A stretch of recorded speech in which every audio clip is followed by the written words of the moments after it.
Party ಅಂತ ಹೇಳಿ ಮುಗಿದೋಯ್ತು. ಗೊತ್ತಿಲ್ವಾ ನಿಮ್ಮ ಹೈಕಮಾಂಡ್ಗೆ? ನಾನು ಎಲ್ಲ ನೀವು ಒಬ್ಬ ಪತ್ರಕರ್ತನಾಗಿ ನಾನು ನಿಮಗೂ ಆನ್ಸರ್ ಮಾಡ್ತಾಯಿದ್ದೀನಿ. ನೀವು ಮಾತಾಡಿ.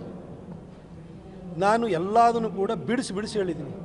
ಇವರು ರಾಜ್ಯ ಉದ್ಧಾರ ಮಾಡೋ ಯಾವ ಕೆಲಸ ಮಾಡ್ತಿದ್ದಾರೆ, ಇವರು ಮಕ್ಕಳನ್ನು ಉದ್ಧಾರ ಮಾಡೋದು ಬಿಟ್ಟು ಯಾವ ಎಲ್ಲ ಪಕ್ಷದವ್ರನ್ನೂ ತೊಗೊಳ್ಳಿ ಅಂತ ಹೇಳಿದ್ದೀನಿ ನಾನು. ಇದಕ್ಕಿಂತ ಸ್ಪಷ್ಟವಾಗಿ ನಾನು ಇನ್ನೇನು ಹೇಳ್ಬೋದು? ಅದು ಬಿಡಿ, ಶಿಸ್ತು ಅದು ಇದ್ರಲ್ಲಿ ಬಿಡಿ. ಒಂದು ಪಕ್ಷದಲ್ಲಿ ಕೋಟ್ಯಾಂತರ ಜನ ಕಾರ್ಯಕರ್ತರು ಇರ್ತಾರೆ, ಪದಾಧಿಕಾರಿಗಳಿರ್ತಾರೆ, ಲೀಡರ್ಸ್ಗಳಿರ್ತಾರೆ. ಅಶಿಸ್ತು ಅನ್ನೋದು ಇರುತ್ತೆ ಹೋಗುತ್ತೆ, ಅದು ಬಿಟ್ಬಿಡಿ. ಆದರೆ ನಾನು ಹೇಳ್ತಿರೋಂಥ ಪ್ರಶ್ನೆ ಈ ಅಡ್ಜಸ್ಟ್ಮೆಂಟ್ ರಾಜಕಾರಣ ಮತ್ತು ಮಕ್ಕಳನ್ನು ಬೆಳೆಸುವಂಥ ರಾಜಕಾರಣ, ಅದ್ರ ಬಗ್ಗೆ ನಾನು ಸ್ಪಷ್ಟವಾಗಿ ಲೀಡರ್ಸ್ನ ನೇಮ್ ಮಾಡಿ ಹೇಳಿದ್ದೀನಿ. ಇದ್ರ ಬಗ್ಗೆ ಪತ್ರಕರ್ತರ ಸಹಕಾರವನ್ನು ಕೇಳ್ತೀನಿ. ಯಾಕಂದರೆ ಈ ನೆಪೋಟಿಸಮ್ ಅನ್ನೋದು, ಸ್ವಜನ ಪಕ್ಷಪಾತ ಅನ್ನೋದು, ಕುಟುಂಬ ರಾಜಕಾರಣ ಅನ್ನೋದು ಹೋಗಬೇಕು. ಮೋದಿಯವರು ಕೂಡ 1,00,000 ಜನ ಯುವಕರನ್ನು ಯಾವುದೇ ಬ್ಯಾಕ್ಗ್ರೌಂಡ್ ಇಲ್ಲದಿದ್ದವ್ರನ್ನ ರಾಜಕಾರಣಕ್ಕೆ ತನ್ನಿ ಅಂತ ಹೇಳಿದ್ದಾರೆ.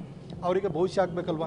ಇವತ್ತು ನಮ್ಮ ಹಾಸನದಲ್ಲೇ ಈ ಜಿಲ್ಲೆನಲ್ಲಿ BB ಶಿವಪ್ಪನವರಂಥವರು ಪಾರ್ಟಿನ ಕಟ್ಟಿ ಬೆಳೆಸಿದರು. ಅಂತಹ ಮಹಾನ್ ನಾಯಕರುಗಳಿದ್ದಾರೆ. ಅವರ ಆದರ್ಶವನ್ನು ಇಟ್ಕೊಂಡು ಮುಂದುವರಿಬೇಕೇ ಹೊರತು ಬೇರೆ ಇದೆಲ್ಲ ಜಾತಿ ರಾಜಕಾರಣ ಮಾಡೋವಂಥದ್ದು, ದುಡ್ಡಿನ ಮೇಲಾಟವನ್ನು ಮಾಡೋವಂಥದ್ದು ಇಂಥದ್ದು ಇರಬಾರ್ದು ಅಂತೇಳಿ ಹೇಳಿ ನಾನು ಒಂದು ಆದರ್ಶದ ಮಾತುಗಳನ್ನು ಆಡಿದ್ದೀನಿ. ಅದಕ್ಕಿಂತ ಜಾಸ್ತಿ ಹೇಳೋಕ್ಕೆ ನನ್ನ ಹತ್ರ ಏನಿದೆ.